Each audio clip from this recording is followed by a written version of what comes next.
It's the 4th of February. Welcome to the number of the day, which is linked to John Steenhuisen and his credit card debt on the very day that he has announced he will not stand again for the leadership of the DA. So, Aakash, 150,000 was a default judgment against him. Let's just put this in context. He was a minister earning 2.3 million a year. And it's just one of the issues. We're not saying it is the issue, but reportedly DA leaders, DA donors, DA members are not happy with this man, and financial management is just one of the reasons. We'll look at foot and mouth and all the others. Yeah, and you almost feel sorry for the guy because it's something that so many South Africans do. You spend with your credit card, you keep on spending. We do it as a country. As a country, right? It's part of our national culture where we spend, and then eventually we get to a point where we realize that we just can't make the repayments. And it doesn't matter whether you earn 26,000 a month or 2.6 million a year. Everybody accumulates expenses and spends according to how much they earn. Of course, for the DA, interesting time, a new leader. And it'll be very interesting to see who the candidates are that put their hands up to stand for the leadership position.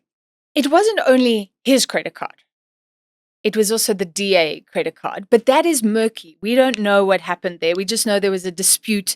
Dion George said there was irregularities, but he was cleared by a DA investigation. Yeah, and it's very difficult to say because, as you point out, there was an allegation, but it was an allegation by George who clearly doesn't get along with Steenhuisen, had an axe to grind. And, whenever allegations come from those quarters, it's difficult to know where the reality lies, where the truth lies. But a DA investigation did clear Steenhuisen. Dion George had an exclusive with ENCA on the day he quit. He gave his letter in. And just listen to this. In light of what you say, he said he refused to bow to pressure from the ANC, illicit wildlife franchises, and the captive lion industry. So essentially suggesting because he was fired because of John Steenhuisen, right? But saying this was behind it. Yeah, Francis, I think the only way to deal with this is we should write to our president and urge him to set up a commission of inquiry that can properly investigate this. This is a huge claim. All right, so John Steenhuisen, let me give you some other figures, right? Around meat prices, around food prices. Yeah. And then I want to ask you if this is also about foot and mouth. So food inflation in December, around 4%. Meat inflation, 12%, meaning you paid 12% more in December compared to the previous December. Beef steak, 30%. And he is agriculture minister. And this must be part of them.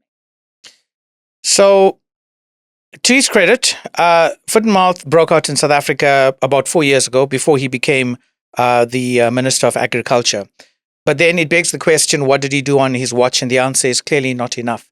And he certainly seemed to have made many people, farmers in particular, very, very angry because they certainly have very little recourse in terms of how they come to terms with this disease. Now, I want to take you back to 2014, 2015, when Mmusi Maimane was the leader of the DA.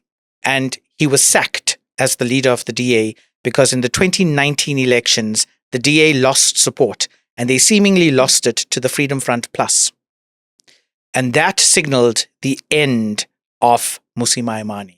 So very clearly, the DA wants to make sure that their white and their white Afrikaner constituency in particular is kept happy. And of course, the farmers. And that's the people who've been most hurt by foot and mouth. And let's understand this. These are people's businesses you're talking about. John Steenhuisen has a plan to vaccinate the national herd in 10 years. Many of these businesses may not survive the next month, let alone 10 years. I remember that moment, and many were saying the DA should rather worry about getting black support away from the ANC. But it was very concerned about the FF+. And clearly that is a huge constituency for the DA.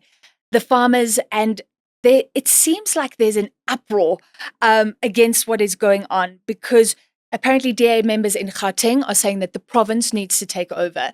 John Steenhuisen has led this national strategy where the state brings in the vaccines. That's how it's always been done. but they're not happy with that. And they say the state cannot enforce anything. It cannot stop the farmers going over provincial lines, and it cannot make the vaccines work. And I spoke to another province, a business grouping, saying it was just ridiculous. The vaccines came from Botswana. Some of them vaguely worked, but you had to renew after 3 months, and they were the wrong vaccines. Yeah. It feels like an uproar against what is going on. And here's the reason why every South African who consumes meat should also be upset. Because as you've pointed out by the figures, when you go to a supermarket to go buy your meat, it's costing you a lot more than it should. And it's all because of foot and mouth. All right, let's leave it there. The 150,000 Rand credit card default judgment, but just one of a myriad of issues reportedly behind the pressure on John Steenhuisen, leading to his not a resignation, but saying he won't stand again as DA leader today.